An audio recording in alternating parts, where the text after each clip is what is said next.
Hello friends, तो आज की मूवी एक ऐसी वॉर के बारे में है जैसी आपने पहले कभी नहीं देखी होगी। इसमें छोटे छोटे बग्स की इंटेलिजेंस को दिखाया गया है और आई एम श्योर आपको ये मूवी बहुत पसंद आएगी। तो चलिए शुरू करते हैं। तो मूवी शुरू होती है फ्रांस के एक ब्यूटीफुल वैली से, जहाँ एक कपल इस रिमोट एरिया में पिकनिक मनाने आया है। वो दोनों इस शांति को बहुत एंजॉय कर रहे थे कि तभी उस लेडी को लेबर पेन का एहसास होता है। बिना देर किए वो दोनों सिटी की ओर निकल जाते हैं ताकि जल्दी से लेडी को क्लिनिक ले जाया जा सके, और इसी चक्कर में अपने खाने पीने का सामान वहीं भूल जाते हैं। यहीं पास ही में एक लेडी बग फैमिली भी थी जिनके 3 बच्चे अभी अभी हैच हुए हैं। उनके पेरेंट्स उन्हें उड़ने की ट्रेनिंग देते हैं। स्टार्टिंग में उन्हें थोड़ी प्रॉब्लम आती है क्योंकि उनके विंग्स अभी पूरी तरह से स्ट्रॉन्ग नहीं हुए थे, पर फिर जल्दी ही वो इसमें परफेक्ट हो जाते हैं और अपने पेरेंट्स के साथ जंगल की ट्रिप का मजा लेने लगते हैं। इन्हीं में से सबसे छोटा था मैक्स, जिसे अचानक से किसी की हंसने की आवाज आती है। ये असल में एक बेबी फ्लाई थी जो मैक्स की उड़ने का मजाक बना रही है, और क्यूरियस होकर मैक्स उसका पीछा करने लगता है। वो लोग एक पेड़ के तने पर आते हैं जहाँ मैक्स उस फ्लाई से बात करने की सोचता है, लेकिन अचानक उस बेबी फ्लाई की फैमिली वहाँ आ जाती है और वो सब मैक्स को घेर लेते हैं कि शायद वो उनके बेबी को तंग कर रहा है। मैक्स डर कर वहाँ से भागने लगता है, लेकिन वो फ्लाइज उसका पीछा छोड़ने को बिल्कुल तैयार नहीं थी, और इसी चक्कर में मैक्स चट्टान से टकराकर एक दरार में जा गिरता है। इससे उसका एक विंग भी टूट गया था। फ्लाइज भी काफी देर तक ऊपर ही मंडराती रही, लेकिन फिर उसे मरा हुआ समझकर वहाँ से चली जाती हैं। थोड़ी देर बाद मैक्स को होश आता है। वो उड़कर वहाँ से बाहर निकलने की सोचता है, लेकिन एक विंग से ऐसा करना इम्पॉसिबल था। वो किसी तरह रेंगता हुआ दरार से बाहर निकलता है, लेकिन तभी अचानक बारिश शुरू हो जाती है। मैक्स मदद के लिए बहुत चिल्लाता है, लेकिन वहाँ उसकी सुनने वाला कोई नहीं था। फिर शेल्टर ढूंढता हुआ वो एक शुगर बॉक्स तक आता है जिसे वो पिकनिक वाले कपल छोड़कर गए थे, और डिसाइड करता है कि आज की रात उसे यहीं बितानी होगी। सुबह एक तेज आवाज से उसकी आँख खुलती है। वो बाहर देखता है कि उस पिकनिक वाली जगह पर तो हजारों इंसेक्ट्स हैं जो अपने लिए खाना ढूंढने आए हैं। कोई चिप्स और वाइन का मजा ले रहा है, कुछ कुकीज को पाना चाहते हैं, और कोई तो एक माचिस के लिए लड़ रहे हैं। वहीं पास ही में हम कुछ ब्लैक एंट्स को देखते हैं जो अपनी सप्लाईज लेकर वापस घर जा रहे थे। उनके लीडर को अचानक शुगर की महक आती है और वो तुरंत उस शुगर के बॉक्स को चेक करने जाता है जहाँ मैक्स उसे देखकर पहले ही छुप चुका था। एंट लीडर ने इतनी सारी शुगर पहले कभी नहीं देखी थी, और फिर जैसे ही वो उसे टेस्ट करता है उसके पूरे शरीर में एक एनर्जी सी भर जाती है। वो तुरंत अपनी टीम को यहाँ आने को बोलता है और वो उस बॉक्स को ही उठाकर अपने साथ ले जाते हैं। मैक्स अभी भी उस बॉक्स में ही बंद था, और इस तरह उसकी एक जर्नी शुरू हो जाती है जो ना जाने उसे कहाँ ले जाएगी। आगे एक जगह एंट उस बॉक्स को नीचे गिरा देते हैं जिससे सारी शुगर बाहर निकल आती है। एंट्स उन्हें वापस रखने लगते हैं कि तभी उनकी नजर मैक्स पर जाती है जो शुगर के साथ बॉक्स से बाहर आ गया था। वो उसे चेक ही कर रहे होते हैं कि अचानक वहाँ एक छिपकली आ जाती है जो भूख के मारे परेशान हो रही थी। छुपने के लिए एंट्स उन शुगर क्यूब्स का सहारा लेते हैं, लेकिन छिपकली उनके बहुत पास आ गई थी और उसने एंट्स के लीडर को भी देख लिया था। लेकिन इससे पहले कि वो उन पर अटैक कर पाए, मैक्स को एक तरकीब सूझती है। वो भागकर उस शुगर बॉक्स में जाता है और जोर जोर से आवाज निकालने लगता है। छिपकली उस गूंजती हुई आवाज को सुनकर डर जाती है कि शायद यहाँ कोई बड़ा एनिमल आ गया है, और एंट्स को छोड़कर भाग खड़ी होती है। सभी एंट्स मैक्स की इस बहादुरी से बहुत इम्प्रेस होते हैं, और यहाँ उन्हें पता चलता है कि उस बेचारे का एक विंग टूटा हुआ है जिसके कारण वो फ्लाई नहीं कर सकता।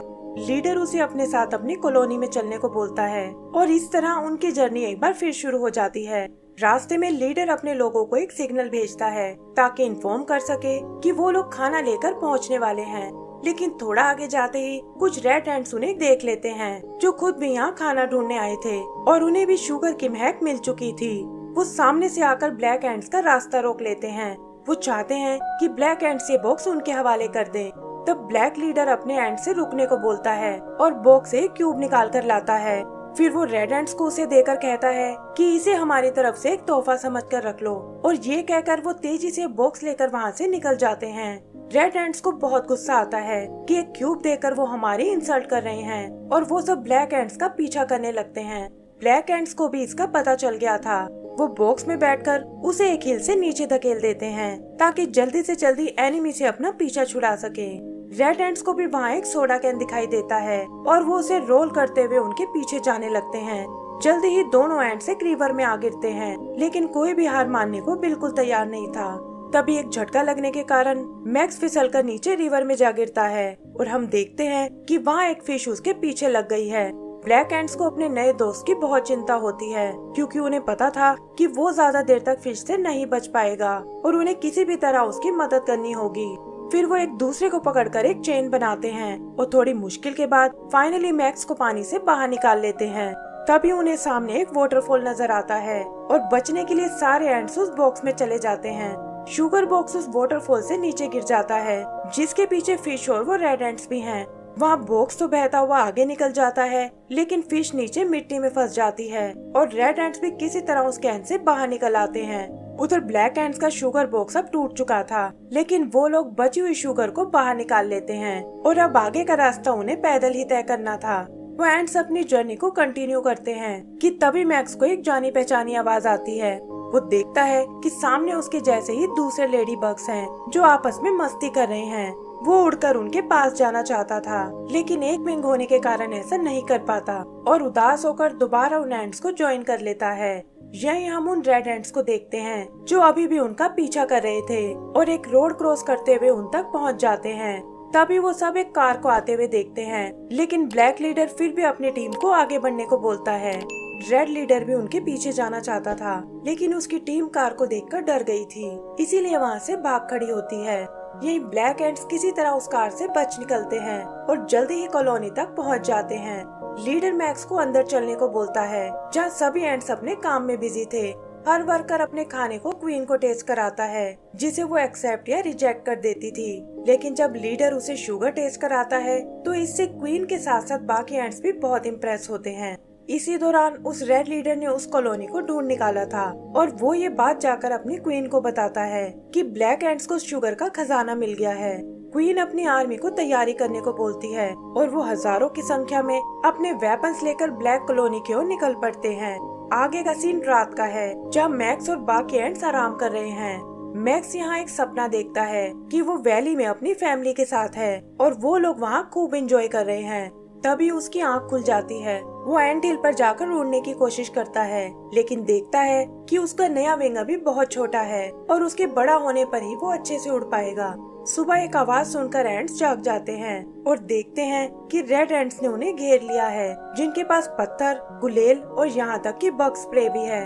फिर बिना वार्निंग के रेड एंट्स उन पर अटैक कर देते हैं जिससे उनकी हिल को बहुत नुकसान होता है। ब्लैक एंट्स के पास अब लड़ने के अलावा और कोई चारा नहीं था।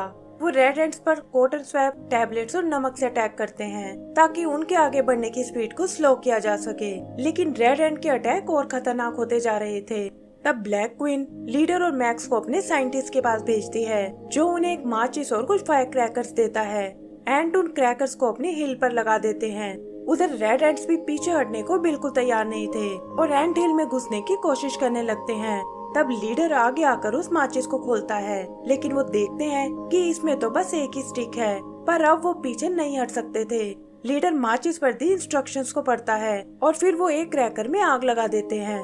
क्रैकर घूमता हुआ सीधा बैटलफील्ड में जा गिरता है जिससे रेड एंड्स के काफी सारे सोल्जर्स मारे जाते हैं लेकिन प्रॉब्लम ये थी कि अब ब्लैक एंड्स के पास और स्टिक्स नहीं बची थी और ये देखकर रेड एंड्स अपने अटैक को और तेज कर देते हैं। ब्लैक हिल पर अफरा तफरी मच जाती है और तभी मैक्स को याद आता है कि वो एक माचिस पहले भी देख चुका है जो उस कपल की पिकनिक स्पॉट पर थी।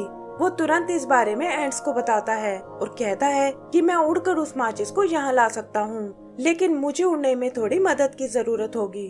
तब एंड्स एक नोट की मदद से एक पेपर प्लेन बनाते हैं और बग उस पर बैठकर उड़ने लगता है। रेड एंड्स एक स्प्रे की मदद से उसे रोकना चाहते थे लेकिन तब तक बहुत देर हो चुकी थी क्योंकि मैक्स का विंग अब बड़ा हो गया है।